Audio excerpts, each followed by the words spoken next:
ทักทายสบายดีงามเที่ยงพี่น้องเนาะทักทายสบายดีโอ้ยบรรยากาศก็ร้อนอบอ้าวฝนหนาสิตกเนาะแต่ว่าตอนเที่ยงจะได้ยินเสียงเพลงว่าส่วงนี้มันตกอยู่ในเดือน3เดือน 4เนาะและจะมีงานว่าจะเป็นงานดองงานบุญเฮือนขึ้นเฮือนไม้จังสีน่ะงานดองเนาะ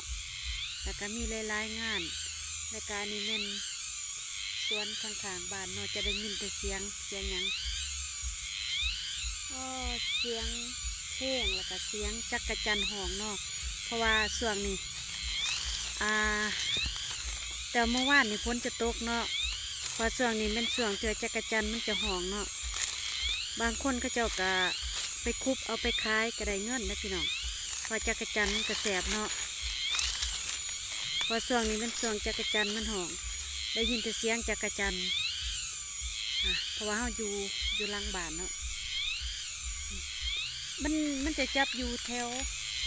กกกาแฟเนาะ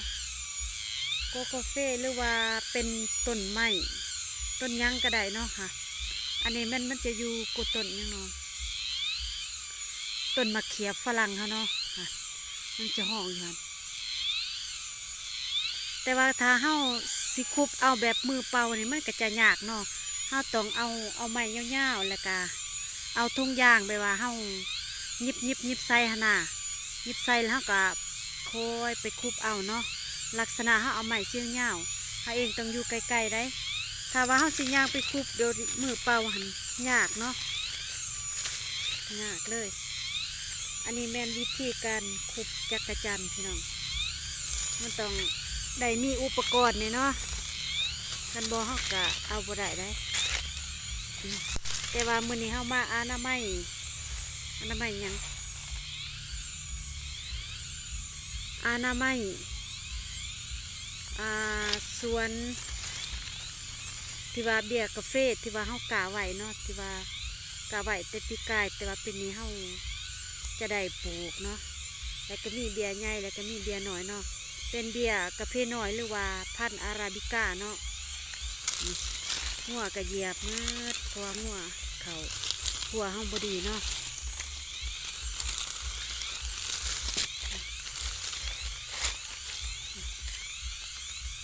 ถ้าทงตัวใดที่ว่ามัน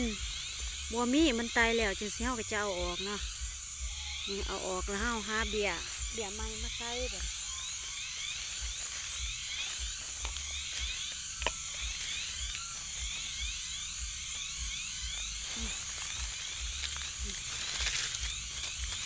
เอาเบียร์ใหม่มาใส่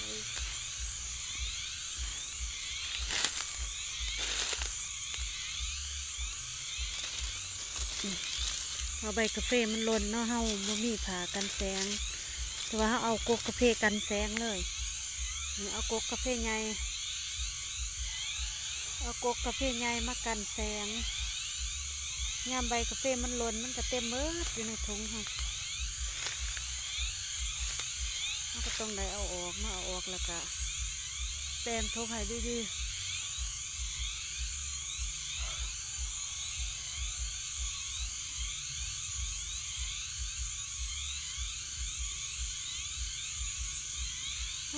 สนั่นเสียงจักรจันทร์พี่น้อง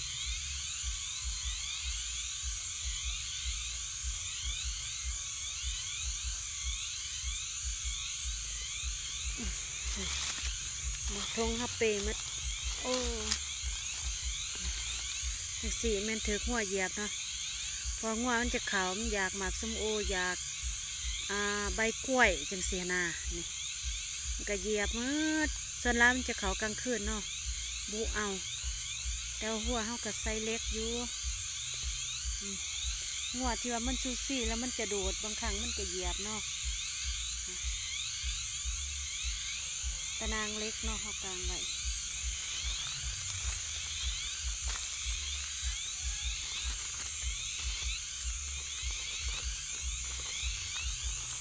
โอ้ธรรมศาสตร์แห้งพี่น้องเอ้ยได้ยินแต่เสียงจักรจันทร์อันนี้แม่นเฮาอยู่ป่าอยู่ดงเนาะ อยู่บ้านนอกขอบหน้าก็สิประมาณนี้แหละสิบ่ได้ยินเสียงรถปานใดแต่ว่าช่วงนี้อาจจะมีงานหลายก็ได้ยินเสียงตู่ตืมดีสิเพราะว่าอยู่บ้านก็อาชีพเฮ็ดสวนจังสิเนาะแต่ว่าช่วงนี้เฮาเก็บผลปลูกแล้วเขาก็สิได้พักผ่อนแน่เวียกก็สิเบาบางนั่นก็ต้องได้หาเวียกเสริมเพราะว่ามากาแฟเฮาเก็บแล้วเงินก็ต้องเมิดพอเก็บแล้วเงินก็เมิดจังซี่นะพอเฮาใส่เนาะซื้อกินซุมื้อเราก็ต้องได้หาแนวใหม่ซ้ำได้เก็บปีหน้า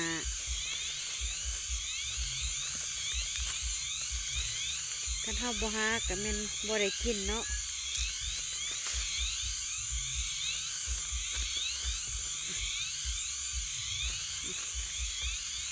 ทงจะได้บ่มีเฮาก็ออกมาไว้ตั้งหากหรือว่าออกไว้ทั้งทางก็ได้หญ้ามันเกิดเนาะป้ามีมดแดงอีกพี่น้องนี่พอย่ามนี้ไข่มันจะใหญ่มันบ่ได้ไปแง่เนาะใส่กับต้มไก่แซ่บ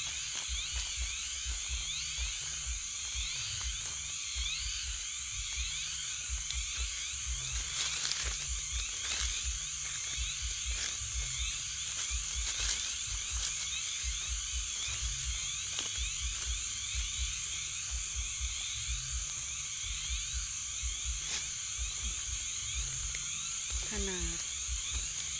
เพราะว่างัวมันเคยเข่าพี่น้องทุกอย่างขาดหมด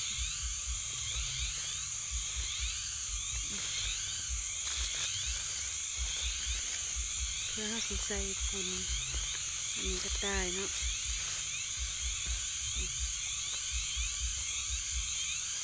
มันก็ต้องได้เอาออก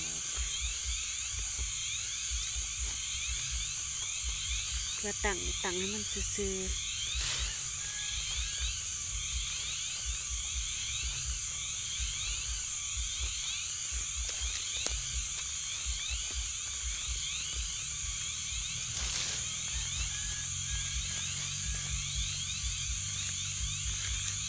ถ้าห้ามบกเก็บออกเวลา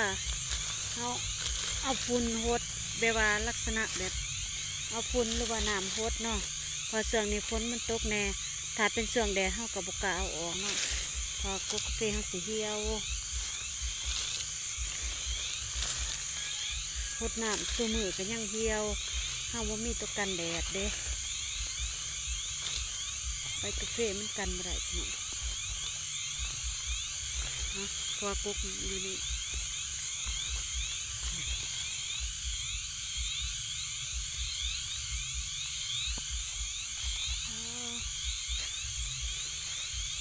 บางคนก็มัก